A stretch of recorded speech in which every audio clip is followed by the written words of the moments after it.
ঢাকায় খাওয়া হচ্ছে, ঢাকায়। দেখো আমাকে ছেড়ে একা একা এরা ঢাকাই খেয়ে নিল, লজ্জাও করে না। ছি, অনেক বড় ঢাকায়, আর খুব ভালো লাগে। খেয়ে নিয়েছে, লাস্ট ফিনিশিং এ দেখাচ্ছে ওরা খাচ্ছে না, ওরা খাওয়াচ্ছে, শোধ দিচ্ছে আমাদেরকে।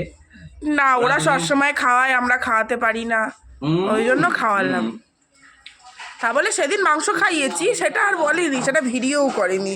ছ্যাঁচড়া লোকজন তো সব, ওই জন্য ছ্যাঁচড়া লোকজন। কিন্তু খারাপ লাগছে, ওরা দুজন দেখছে আমরা খাচ্ছি, জানি না এই যে আমরা ভিডিও থাকবে কিনা। আসল কথা হচ্ছে গিয়ে আমি সারাদিন মানে ভাত খাইনি আজকে।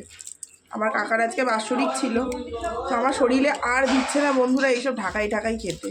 আমি জানি খেলে আমি বিছনায় পড়বো, আর মানে সেই লেভেলে শরীর খারাপ হবে। আমার দরকার নেই খাওয়ার, খাওয়ার আরও দিন আছে, আবারও খাবো। এখন ওরা খাচ্ছে আমি দেখি, এই যে রাক্ষসের মতন খাচ্ছে।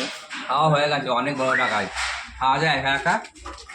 বড় বড় করে করে তো সব খেয়ে ফেলে দিলি, বড় বড় করে তো এই যে আর একজন বড় বড় করে করে সব শেষ। ডাল নিয়েছি, আর একজন এই যে পেছনে বসে আছে, এই যে ও তো এখন মনে হচ্ছে অসুস্থ রুগী। পেটের ভিতরে ব্যথা কিভাবে কমবে সেটার কথা ভাব। এই তো যাবো ডাক্তারের কাছে আমরা এখন ওষুধ দিয়ে আসতে। তো চলো, পেটে থাকে। দেখা হচ্ছে পরে আবার, টাটা, বাই বাই।